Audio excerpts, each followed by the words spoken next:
అందరికీ నమస్కారం. సంస్కృతి సంపద యూట్యూబ్ ఛానల్ తరపున అందరికీ స్వాగతం. శ్రీమద్ భగవద్గీత ఆధ్యాత్మిక రహస్యాలు అనే శీర్షికలో శ్రీ త్రినాథ్ గారు ధారావాహిక ప్రసంగం చేస్తున్నారు. వారి ధారావాహిక ప్రసంగంలో ఈరోజు 674వ ప్రసంగం చేస్తున్నారు. శ్రీ త్రినాథ్ గారికి స్వాగతం. నమస్కారం అండి. ఓం శాంతి. శ్రీమద్ భగవద్గీత ఆధ్యాత్మిక రహస్యాలు ఈ యొక్క కార్యక్రమాన్ని వీక్షిస్తున్నటువంటి సోదర సోదరిమణులందరికీ కూడా హార్దిక స్వాగతం, సుస్వాగతం, నమస్సుమాంజలి. ముందుగా మనము ధార్మికము ఆధ్యాత్మికము ఈ రెండింటి మధ్య భేదాన్ని మనం గమనిస్తూ ఉన్నామండి. ఈ సందర్భంగా మనము మనీష పంచకం ఆదిశంకరాచార్యుల వారి ముఖార విందం నుండి వచ్చినటువంటి 5 అద్భుతమైనటువంటి శ్లోకాలు మనం గత ఎపిసోడ్లో ఒక శ్లోకాన్ని తెలుసుకున్నాం. వీలైతే ఒక 2-3 శ్లోకాలని మనం మిగతా శ్లోకాలు తెలుసుకోవడం ప్రయత్నం చేద్దామండి. ఆదిశంకరాచార్యుల వారు ఉన్నపళంగా పలికినటువంటి మనీషా పంచకం. మనీషా పంచకం అంటే మనసుని నియంత్రించుకునేటువంటి విధానం అన్నమాట.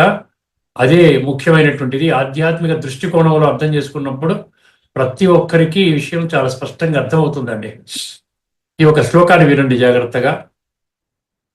బ్రహ్మైవాహమిదం జగచ్చ సకలం చిన్మాత్ర విస్తారితం సర్వం చైతద్ అవిద్యయా త్రిగుణయా శేషం మయా కల్పితం ఇత్థం యస్య దృఢా మతి సుఖతరే నిత్యే పరే నిర్మలే చండాల్లో అస్తు స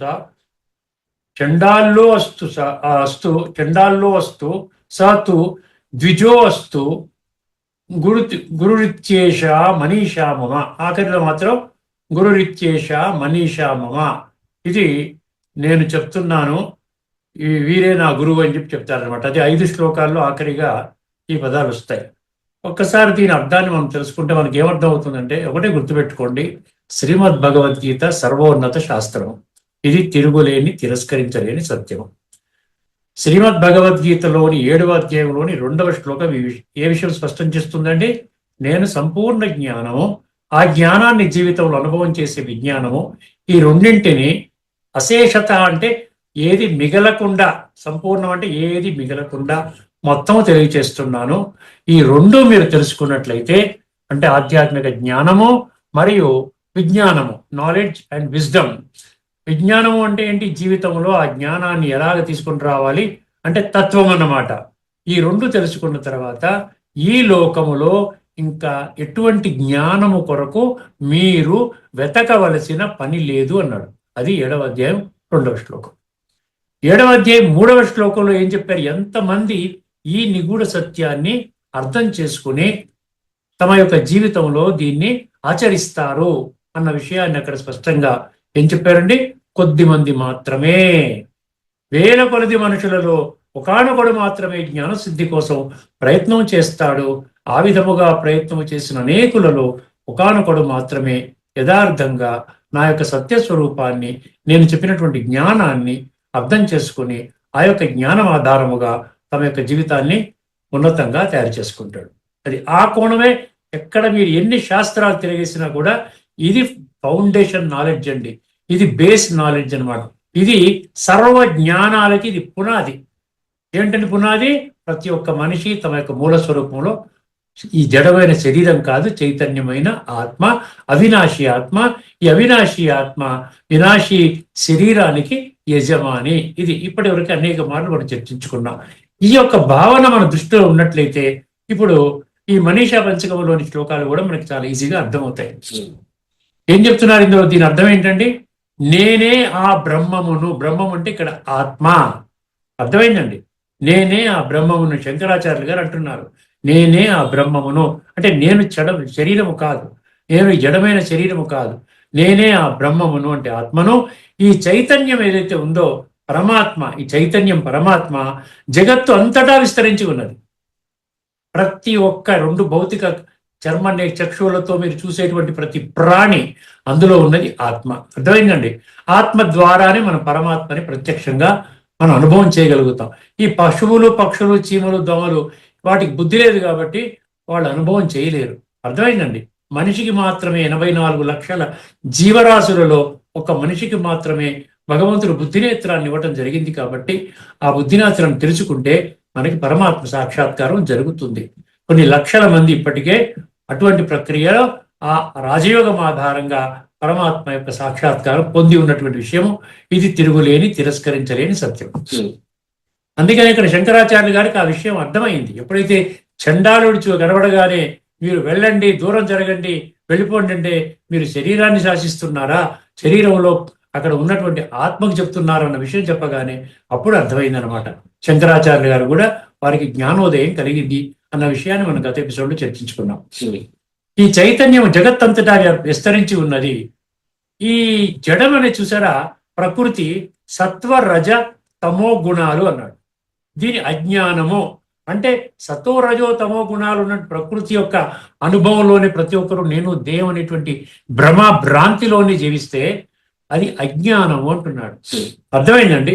ఈ అజ్ఞానం వలన మాత్రమే ఈ సృష్టిలో భేదాలు కనిపిస్తున్నాయి. ఈ భేదాలు ఎందుకు? అందరూ పరమాత్మ సృష్టియే, అందరూ భగవంతుని పూజిస్తున్నారు, అందరికీ ఈ విషయం తెలుసు, ప్రతి ఒక్కరికి భగవంతుడితో సంబంధం ఉన్నది. గీతలో కూడా చాలా స్పష్టంగా చాలా శ్లోకాల్లో పరమాత్మ గురించి చెప్పడం జరిగింది. విశ్వము, జగత్తు, సర్వము, ఇహ, లోకము అని. పిత అహమస్య జగత మాత 9వ అధ్యాయం 17వ శ్లోకము. అలా ఉన్నప్పటికీ కూడా భేదాలు ఎందుకు వచ్చాయి? ప్రకృతి యొక్క భేదంలో పడిపోయాం మనం. అర్థమైంది. కులము, మతము, జాతి, రంగు, రూపు, వర్గము, వర్ణము, భాష, దేశము ఇట్లాంటి డివిజన్స్ లో వచ్చేసాం. అందుకని ఏమంటున్నాడు ఇక్కడ? సత్వరజో తమో గుణాలు, ఇది అజ్ఞానం. ఈ భావనలో ఉండడం అజ్ఞానము. దీని వలన మాత్రమే ఈ సృష్టిలో భేదాలు మనకు కనిపిస్తున్నాయని గ్రహించి సదా పవిత్రమైన నిశ్చలమైన ఆనంద స్థితిలో ఎవరు స్థిరపడతారో చూసారా, సదా అండర్లైన్ చేసుకోండి, సదా పవిత్రమైన నిశ్చలమైన ఆనంద స్థితిలో ఎవరు స్థిరపడతారో ఆయన చండాలుడైన బ్రాహ్మణుడైన నా గురువే. ఆయన చండాలుడైన బ్రాహ్మణుడైన నా గురువే అని ఆదిశంకరాచార్యులు గారు అర్థమైంది ఎన్నో సంవత్సరాల క్రితమే మనకి జ్ఞానబోధ చేశారండి. ఇక్కడికి ఫుల్ స్టాప్ పెడదామండి. మనం ఏం చేద్దాం, తదుపరి ఎపిసోడ్లో మరొక శ్లోకాన్ని తీసుకుందాము. ఇప్పుడు మనము ఈ కఠోపనిషత్తులో 1:3:6, 1:3:7 లేదు 1:3:7, 1:3:8 అంటే రెండు మంత్రాలను తీసుకొని చర్చిస్తున్నాం. కాబట్టి మనం చాలా సుదీర్ఘంగా క్షుణ్ణంగా ఇతర గీతా శ్లోకాలు మద్దతిచ్చే శ్లోకాలు తీసుకుంటున్నాం, ఇతర ఉపనిషత్ మంత్రాలు తీసుకుంటున్నాం. అంటే దీని యొక్క తత్వం మీకు ఖచ్చితంగా చాలా స్పష్టంగా అర్థమయ్యేలాగా మనం చర్చించుకుంటూ ఉన్నామండి. ఆ సందర్భంగానే మనం ఏం చర్చించుకున్నాము, గత ఎపిసోడ్లో మనం ఉపనిషత్తు మద్దతు మంత్రాలు మనం తీసుకొని వచ్చాం. ఇక్కడ ఏమిస్తోంది? ముండక ఉపనిషత్తు 2:2:8 అది మనం చర్చించుకున్నాం. ముఖ్యంగా ఇది ఏం చెప్తోందంటే అర్థమైందండి, కఠోపనిషత్తు సాధనలో ఎదురయ్యే సమస్యలు ఏవైతే ఉన్నాయో, సమస్యలు ఉన్నాయి చూసారు, అవిజ్ఞానవాన్, అమనస్క, అశుచి, అర్థమైందండి. సో ఈ విధంగా సంసారం చాది గచ్చతి అంటే మరి ద్వాపర కలియుగాల్లో ఉన్నటువంటి విధానము అత్యధిక శాతం మనుషులు అందులోకి వెళతారు. అది ఇదంతా దీనికి ఒక సమాధానం ఏమిటి? ఈ ముండకోపనిషత్తు మనకి ఖచ్చితమైనటువంటి సత్యమైన పరిష్కారం మనకి చూపిస్తుంది అనమాట. అర్థమైందండి. మనకేం చూపిస్తోంది? అక్కడ పరమాత్మ సాక్షాత్కారం జరుగుతోందని చెప్తోంది. ఒక్కసారి దీని సారాన్ని గ్రహించండి. ఆ శ్లోకం ఏం చెప్పిందండి? విద్యతే హృదయ గ్రంథి ఛిద్యంతే సర్వసంశయ క్షీయంతే చాస్య కర్మాణి తస్మిన్ దృష్టే పరావరే.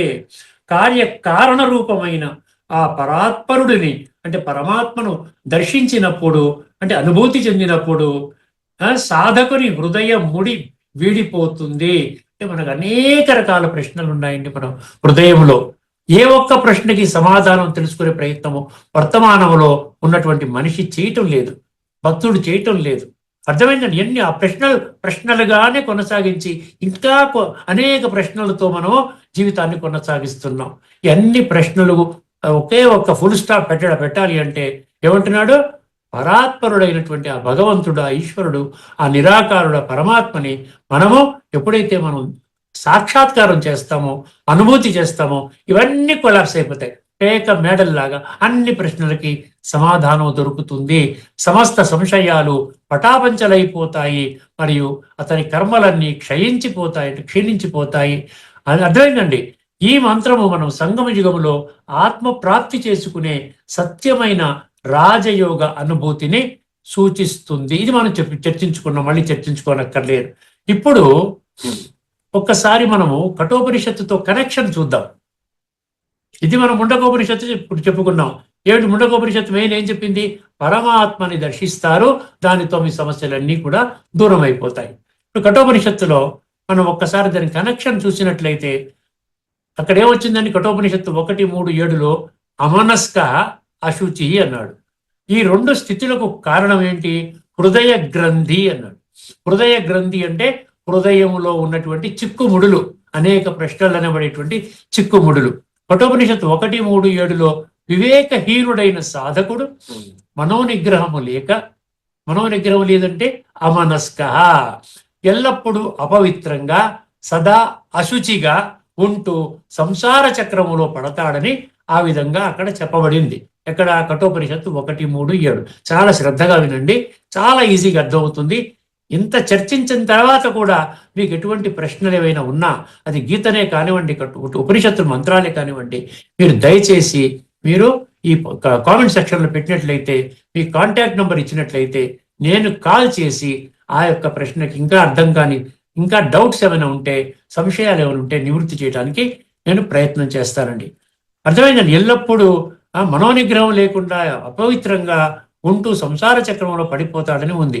ఈ అశుచిత్వానికి, మనస్సు అదుపు తప్పడానికి అసలైన కారణమే ముండక ఉపనిషత్తులో చెప్పబడిన హృదయ గ్రంథి. ఈ హృదయ గ్రంథి అంటే ఏమీ లేదండి, దేహాభిమానము అనే ముడి, చిక్కుముడి అనుకోండి. నేను దేహం అనుకునే అది అజ్ఞానం అంటున్నాడు కదా భగవద్గీతలో. ఎన్నో శ్లోకాలు మనం చర్చించుకున్నాం కదా. దేహాభిమానం అనే ముడి, నేను శరీరము అనే అజ్ఞానపు ముడి అంతఃకరణలో గట్టిగా ఉండటం వలననే, చాలా జాగ్రత్త ఉండండి, నేను శరీరం అన్నటువంటి భావన నరాల్లో పాతుకుపోయి ఉండటం వలననే మనిషికి దైహిక సుఖాలపై కాంక్ష కలిగి, సుఖాలపై కాంక్ష కలిగి ఇంద్రియాలనబడే గుర్రాలు అదుపు తప్పుతాయి. ఇంద్రియాల వశం అయిపోతున్నాం అంటే దానికి కారణం చెప్తున్నాడు ఇక్కడ. అదే విధముగా రెండో అధ్యాయంలో 62-63 చాలా ఘాటుగా ఉన్నాయి, భయంకరమైనటువంటి, మన జీవితాన్ని ఘోరమైనటువంటి స్థితిలో పడేస్తాయి. ఏమిటండి? ధ్యాయతే విషయాన్ పుంస, అది ఉంది చూసారా? ఆ 2 శ్లోకాల్లో వర్ణించినట్లుగా విషయ వికారాలలో కూరుకుపోయిన మనిషి యొక్క బుద్ధి నాశనం అవుతుంది మరియు జీవితము భ్రష్టమవుతుంది. దీనికి ఏకైక కారణము దేహాభిమానము అనే ముడి. ఈ ముడి ఉన్నంత కాలము ఆత్మ అశుచిగానే ఉండిపోతుంది, వేరే మార్గము లేదు, షార్ట్ కట్స్ లేవు.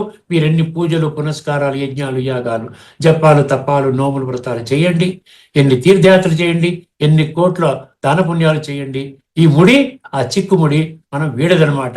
అందుకనే దేహాభిమానము అనేటువంటి ముడి ఉన్నంత కాలము ఆత్మ అశుచిగానే ఉండిపోతుంది. రెండో విషయము సమనస్క శుచి. అక్కడ అమనస్క అశుచి మొదటి విషయం చర్చించుకున్నాం. సమనస్క శుచి స్థితులను ఇచ్చే కర్మక్షయము కఠోపనిషత్తు 1:3-8లో సాధకుడు సంపూర్ణ మనోనిగ్రహం అంటే, అక్కడ సమనస్క అంటే మనస్సు మన కంట్రోల్లో ఉంటుంది. నేను ఏమి ఆలోచించమంటే అదే ఆలోచిస్తుంది, ఏ మార్గంలో వెళ్ళమంటే అదే మార్గంలో తీసుకుని వెళుతుంది. పగ్గాలన్నమాట, ఆ గుర్రానికి 5 గుర్రాలకు కట్టినటువంటి పగ్గాలు గట్టిగా ఉంటాయి. బుద్ధి అనేటువంటి ఆ సారథి కంట్రోల్లో ఉంటాడనమాట. అర్థమైందండి? సాధకుడు సంపూర్ణ మనోనిగ్రహముతో సదా పవిత్రంగా, సదా శుచి, ఆ విధంగా మారి పునర్జన్మ లేని తత్పదం పరంధామము చేరుకుంటాడని చెప్పబడింది. ఈ పవిత్రత మరియు మనోనిగ్రహం అంటే శుచి మళ్ళీ సమనస్క ఆత్మకు ఎలా సాధ్యమవుతాయో ముండకోపనిషత్తు 2.2.8 వివరించడం జరిగిందండి. సంగమ యుగములో, చాలా జాగ్రత్త వినండి, సంగమ యుగములో నిరాకార పరమాత్మ తస్మిన్ దృష్టే పరావరి అన్నాడు. అర్థమైంది? సంగమ యుగంలో నిరాకార పరమాత్మ తస్మిన్ దృష్టే పరావరి అన్నాడు చూసారా. సాక్షాత్కారం జరిగినప్పుడు రాజయోగం అనబడే యోగాగ్ని ద్వారా ఈ రాజయోగ ప్రక్రియ చూసారా అన్ని చోట్ల వస్తోంది. రాజయోగం అంటే నేను ఆత్మని, నా తండ్రి పరమాత్మ, మనసు బుద్ధితో సంబంధాన్ని జోడించుకోవడం.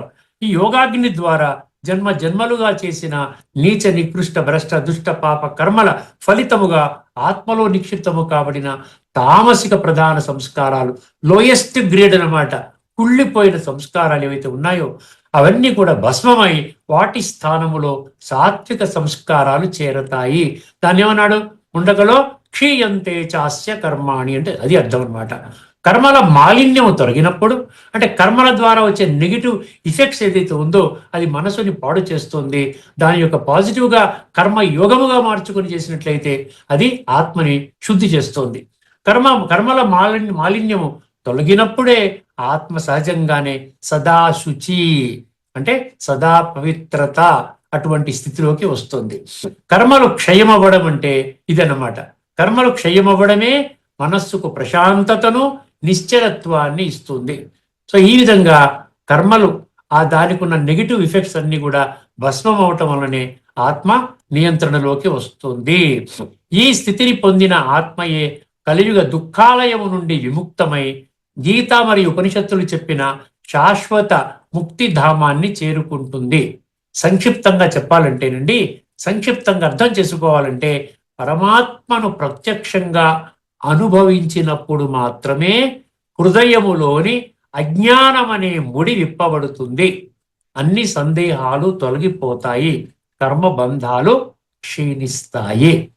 ఇది అన్నమాట మన ముండక ఉపనిషత్తు 2:2:8, కఠోపనిషత్తు 1:3:7, 1:3:8తో ఉన్నటువంటి సంబంధం. ఇప్పుడు మనం ముండక ఉపనిషత్తులోనే 2:2:5, ఇంతకుముందు 2:2:8 చర్చించుకున్నాం. దానికంటే 3 మంత్రాల ముందు అనమాట 2:2:5. ఇదేం చెప్తుందో ఒక్కసారి గమనించండి. ఆధ్యాత్మిక సాధనకు ముఖ్యంగా మనస్సును పరమాత్మతో ఎలాగ అనుసంధానము చేయాలో తెలిపే అత్యంత ప్రాముఖ్యమైన మంత్రం. అర్థమైంది. మన ఆధ్యాత్మికంగా మనం ఎదగాలండి.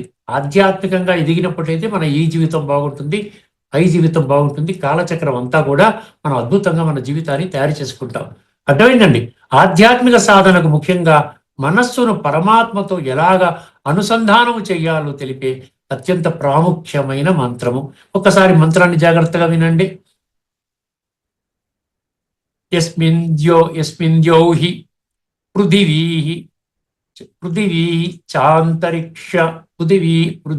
చాంతరిక్షమోతం మనః సహ ప్రాణైశ్చ సర్వైః తమేవైకం జానథ ఆత్మానమన్యావాచో విముంచధా మృతస్యైష శ్వేతుః. ఇది మంత్రం. అర్థమైందండి. ఈ మంత్రం యొక్క అర్థాన్ని ఒకసారి గమనించండి. ఏ పరమాత్మ యందు ఆకాశము భూమి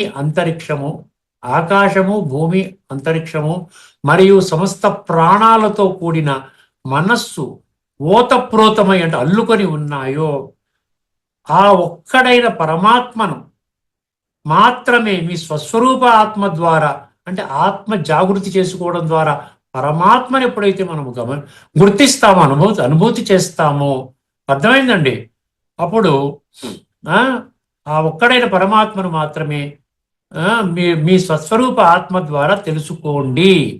మిగిలిన వ్యర్థమైన లౌకికమైన మాటలను వాచో అన్నాడు పూర్తిగా వదిలివేయండి. ఇప్పుడు మనం వ్యర్థంలోకి వెళ్ళిపోతున్నాం, సంశయాల్లోకి వెళ్ళిపోతున్నాం.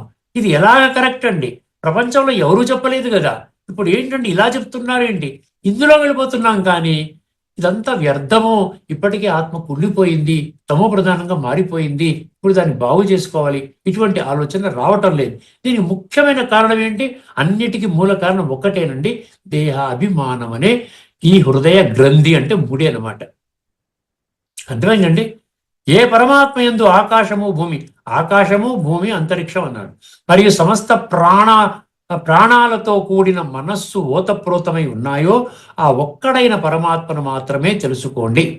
అంటే పరమాత్మని తెలుసుకోవడానికి మన జీవితం పణంగా పెట్టాలండి, అంకితం చెయ్యాలి, దాని గురించి కృషి చెయ్యాలి.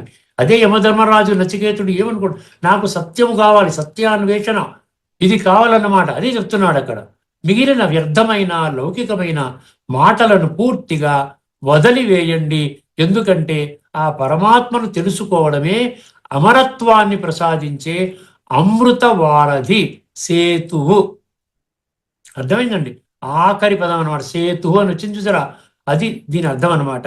ఒక్కసారి ఆధ్యాత్మిక దృష్టికోణంలోకి వెళదాం. ఈ మంత్రాన్ని మళ్ళీ మనం అర్థం చేసుకునే ప్రయత్నం చేద్దాం. రాజయోగ జ్ఞానం ప్రకారము ఈ మంత్రము కలియుగ అంతములో, అంటే కలియుగ అంతం అంటే కృతయుగ ఆరంభము, కలియుగ అంతిమము, కృతయుగ ఆరంభం అంటే సంగమ యుగం. అర్థమైందండి? భగవంతుడు పేరు పెట్టాడు సంగమ యుగం అంటే పరమాత్మ ఆత్మలు కలయిక యుగం అన్నమాట. ఆత్మలు సాధించవలసిన ఏం సాధించాలి? ఏకాగ్రత మరియు కర్మాతీత స్థితిని సాధించాలి. ఇది మనకు తెలియజేస్తుంది. ఏంటి? ఏకాగ్రత అంటే ఒక పరమాత్మ మాత్రమే భగవంతుడు, వారిని మనము ఈ విధానంలో పొందాలి అని మనం అర్థం చేసుకుంది. కర్మాతీత స్థితి అంటే కర్మ చేసినటువంటి దాని ఎఫెక్ట్, నెగిటివ్ ఎఫెక్ట్ ఆత్మ మీద పడకుండా ఉండడాన్నే కర్మాతీత స్థితి అంటారు. ఇది తెలియచేస్తుంది. అందులో ముఖ్యంగా 3-4 పంక్తులు చూసినట్లయితే తమేవైకం జానద ఆత్మానం అన్నాడు. ఆ పంక్తి ఏం చెప్తుంది? ఆ ఒక్క పరమాత్మను మాత్రమే మీ బుద్ధితో గ్రహించండి. తమేవైకం అంటే ఏకాగ్రత అక్కడ వచ్చిందనమాట. జానద అంటే తెలుసుకోండి, ఆత్మానం అంటే అక్కడ పరమాత్మ అర్థం అనమాట. ఆ ఒక్క శివ పరమాత్మను మాత్రమే మీ బుద్ధితో గ్రహించండి. కేవలము నన్ను తప్ప ఇంకా వేరెవరిని స్మరించవద్దు. 1866 ఏం చెప్పింది? కనెక్ట్ అవ్వండి. మామేకం శరణం ప్రజ 1866. అదే నేను ఆత్మను అనే నిశ్చయముతో ఆ పరమాత్మను తెలుసుకోవడమే నిజమైన జ్ఞానము. ఏదండి నిజమైన జ్ఞానము? నేను ఆత్మను, తండ్రి పరమాత్మ, ఇది తెలుసుకోవడమే నిజమైన జ్ఞానము. తమేవైకం జానద ఆత్మానం అదనమాట. తర్వాత రెండో విషయం, అన్యావాచో విముంచదా. అన్యావాచో విముంచదా అంటే ఏం చెప్తున్నారు? ఇతర వ్యర్థమైన లౌకిక విషయాలను, మాటలను వదిలివేయండి. అండర్లైన్ చేసుకోండి. ఇతర వ్యర్థమైన దేహాభిమానంతో కూడుకున్న ఎన్నో విషయాలు మనం చర్చించుకుంటూ మన సమయాన్ని, శక్తుల్ని, ధనాన్ని వృధా చేసుకుంటున్నాం. అందుకని ఇక్కడ ఈ ముండకోపనిషత్తు 2:2-5 ఏం చెప్తుందో, హెచ్చరిస్తోందండి? ఇవన్నీ విషయాలు ఇప్పుడు కలియుగం యొక్క అంతిమ సమయము, క్లిష్టమైన సమయము. ఇప్పుడు యుగ పరివర్తన జరగబోతోంది. కాబట్టి ఈ పరమాత్మను తెలుసుకోవడం తప్ప ఇతర వ్యర్థమైన లౌకిక విషయాలను, మాటలను వదిలివేయండి అంటుంది. సంగమ యుగములో ఆత్మలు తమ శక్తులను వృధా చేసే పరచింతన, పరదర్శన మరియు వ్యర్థ సంకల్పాలను, వేస్ట్ థాట్స్, వీటిని వదిలిపెట్టి పరమాత్మ స్మృతి అలవరుచుకోవాలి. పరమాత్మ స్మృతిని మనం అలవర్చుకోవాలి. అర్థమైందండి? దాని మీద మనం ఫోకస్ ఉండాలి. అర్థమైంది? మూడో విషయం, అమృతస్యైష సేతు. అమృతస్యైష సేతు.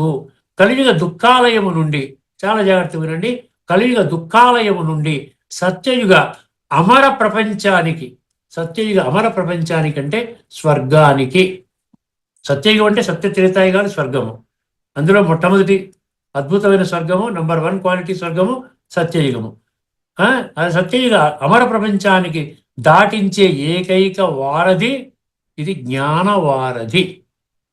జ్ఞానం అనేటువంటి బ్రిడ్జ్ అన్నమాట. జ్ఞానం అంటే చెప్పాను కదా, ఆధ్యాత్మిక జ్ఞానము, నేను ఆత్మని, తండ్రి పరమాత్మ. రాజయోగ ప్రక్రియ సంస్కార పరివర్తన, తమో గుణ సంస్కారాల నుంచి సాత్వికంగా వెళ్ళటం, అక్కడ నుంచి అటువంటి స్థితిలో దేహత్యాగం చేసినట్లయితే సత్యయుగంలో మన జన్మ తీసుకుంటాం. ఇది అనమాట జ్ఞానము. కలియుగ దుఃఖాలయం నుండి సత్యయుగ అమర ప్రపంచానికి దాటించే ఏకైక జ్ఞాన వారధి పరమాత్మ స్మృతి మాత్రమే. పరమాత్మ స్మృతి అనగానే మీకు ఏం గుర్తుకు రావాలి? రాజయోగము.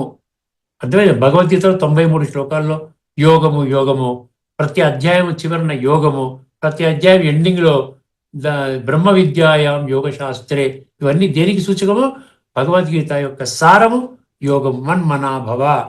అర్థమైందండి? కఠోపనిషత్తు 1:3-7, 1:3-8తో మనం ఒకసారి సంబంధాన్ని చూద్దామండి. ఈ యొక్క మన ముండకోపనిషత్తు 2:2-5. ముండకోపనిషత్తు 2:2-5 మంత్రము కఠోపనిషత్తులోని రథరూపకానికి, రథరూపకం ఉంది కదా, ఏమన్నాడు? రథికుడు, రథము, పగ్గాలు, బుద్ధి, సారథి, ఇవన్నీ ఉన్నాయి కదా. రథరూపకం అన్నాడు కదా. అంటే మనస్సు, ఇంద్రియాల నియంత్రణకు ఒక దివ్యమైన సాధనగా పనిచేస్తుంది. ఈ రథరూపకానికి దివ్యమైన సాధనగా ఈ ముండకోపనిషత్తు పనిచేస్తుందంట. అమనస్క స్థితికి పరమ ఔషధము, అమనస్క స్థితికి పరమ ఔషధము అంటే 1:3:7లో అమనస్క ఉంది. దీనికి నిగ్రహము లేని మనస్సు అన్నారు కదా, కలిగిన సాధకుడు ఇంద్రియాల వశమై దారి తప్పిపోతాడని వివరించబడింది. మనస్సు ఎందుకు అదుపు తప్పుతుంది? ఎందుకంటే అది లౌకిక విషయాల గురించి, ఇతరుల గురించి వ్యర్థముగా ఆలోచిస్తుంది. లౌకిక విషయాల పట్ల పూర్తిగా మునిగిపోయి ఉన్నాం. అక్కడి నుంచి మనం బయటపడితే గాని మనకి ఈ ఆధ్యాత్మిక చింతన రాదండి. ఇతరుల గురించి, లౌకిక విషయాల గురించి వ్యర్థంగా ఆలోచిస్తుంది. ముండక దీనికి ఖచ్చితమైన పరిష్కారం చెప్తోంది. ఖచ్చితమైన పరిష్కారం చెప్తోంది. అన్యావాచో విముంచధ. అన్యావాచో విముంచధ అంటే ఏంటి? దాని అర్థం వ్యర్థమైన బాహ్య విషయాలను, మాటలను కట్టడి చేయండి. అన్యావాచో విముంచద. ఎప్పుడైతే వ్యర్థ సంకల్పాల ద్వారా ఎప్పుడైతే వ్యర్థ సంకల్పాల ద్వారాలు మూసివేయబడతాయో అప్పుడు మనస్సు అదుపు తప్పే అవకాశమే ఉండదు. ఎప్పుడైతే వ్యర్థ సంకల్పాల ద్వారాలు మూసివేయబడతాయో అప్పుడు మనస్సు అదుపు తప్పే అవకాశమే ఉండదు. సమనస్క మరియు తత్పదం ఈ యొక్క సాధన మనకి 1:3:8తో కనెక్షన్ అండి. ఈ కఠోపనిషత్తు 1:3:8లో నిగ్రహం గల మనస్సుతో సమనస్క అన్నాడు. సదా పవిత్రంగా ఉండేవాడే పునర్జన్మ లేని ఉన్నత గమ్యాన్ని తత్పదం చేరుకుంటాడని ఉన్నది. మనం చెప్పే తత్పదం ఉన్నత పదవి, జనన మరణ చక్రంలోకి రానటువంటి స్థితి అంటే ఏమిటండి? సత్యత్రేతాయుగాల్లో 100% ఆత్మానుభూతిలో ఉండేటువంటి స్థితి అన్నమాట. అక్కడికి చేరుకుంటాడు. ఈ సమనస్క స్థితిని ఎలా సాధించాలో ముండకము వివరిస్తోంది. మనస్సును, ప్రాణాలను, సమస్త సృష్టికి ఆధారమైన ఆ ఒక్క పరమాత్మ వైపు మాత్రమే మనము మళ్ళించాలి, మన బుద్ధిని మళ్ళించాలి. తమేవైకం జానధ అంటే అది. ఆఖరిగా ఒక్క వాక్యము సారాంశం రూపంలో సంక్షిప్తంగా అర్థం చేసుకుందామండి.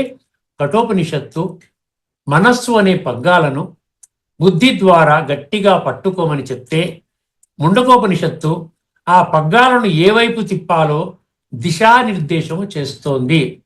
వ్యర్థమైన లౌకిక చింతనలను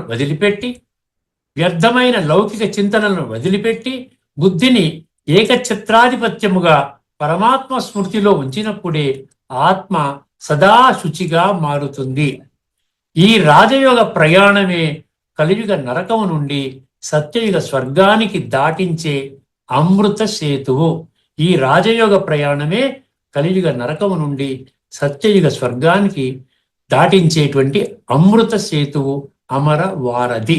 అర్థమైంది? ఇది ముండకోపనిషత్తు 2:2:5 మరియు ఆ యొక్క మంత్రం యొక్క ఈ సంబంధము దేనితో ఉంది? కఠోపనిషత్తు 1:3:7, 1:3:8తో ఉన్న సంబంధాన్ని మనం చర్చించుకున్నాం. ఇక్కడితో మన చర్చను ముగించుకుందామండి. తదుపరి ఎపిసోడ్లో మరికొన్ని ఉపనిషత్ మంత్రాలు మీ దృష్టికి తీసుకురావడం జరుగుతుందండి. అంతవరకు సెలవు. అందరికీ నమస్కారము. లోకా సమస్త సుఖినో భవంతు. ఓం శాంతి.